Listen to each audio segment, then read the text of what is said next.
আজকের ভিডিওতে দেখাবো কিভাবে ইমো অ্যাকাউন্ট ডিলিট করবেন। চলুন বেশি কথা না বলে মূল ভিডিওতে আসা যাক। প্রথমে আপনার ফোনে থাকা ইমো অ্যাপটি ওপেন করে নেবেন। অ্যাপটি ওপেন করার পর উপরে প্রোফাইল আইকনে ক্লিক করে দেবেন।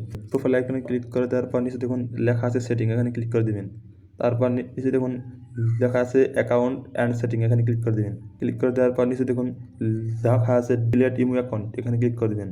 তারপর নিচে দেখুন লেখা আছে অ্যাপ্লাই টু ডিলিট, এখানে ক্লিক করে দেবেন। তারপর আপনি কী কারণে ইমো অ্যাকাউন্টটা ডিলিট করতে চান সেটা দিয়ে দেবেন। আমি দিয়ে দিতেছি I want to log in into another imo account. এটার অর্থ হলো আমার অন্য একটা অ্যাকাউন্ট আছে, এটা ক্লিক করে দেবেন। তারপর নিচে দেখুন লেখা আছে কন্টিনিউ টু ডিলিট, এখানে ক্লিক করে দেবেন। তারপর আপনার এই ফোন নাম্বারটা দিয়ে দিবেন যে নাম্বার দিয়ে ইমো অ্যাকাউন্ট খুলছেন। নাম্বার দেওয়া হয়ে গেলে উপরে দেখুন একটা অ্যারো বাটন আছে, এখানে ক্লিক করে দেবেন। তারপর আপনাকে 15 সেকেন্ড ওয়েট করতে হবে। নিচে দেখুন টাইম কাউন্ট হচ্ছে। 15 সেকেন্ড ওয়েট করার পর নিচে দেখুন লেখা আছে এগ্রি অ্যান্ড ডিলিট, এখানে ক্লিক করে দেবেন। তারপর আবারও ডিলিটে ক্লিক করে দেবেন। তো বন্ধুরা, আমার ইমো অ্যাকাউন্টে কিন্তু অলরেডি ডিলিট হয়ে গেছে। এখানে লেখা আছে যে your account has been delete, ওকেতে ক্লিক করে দেবেন।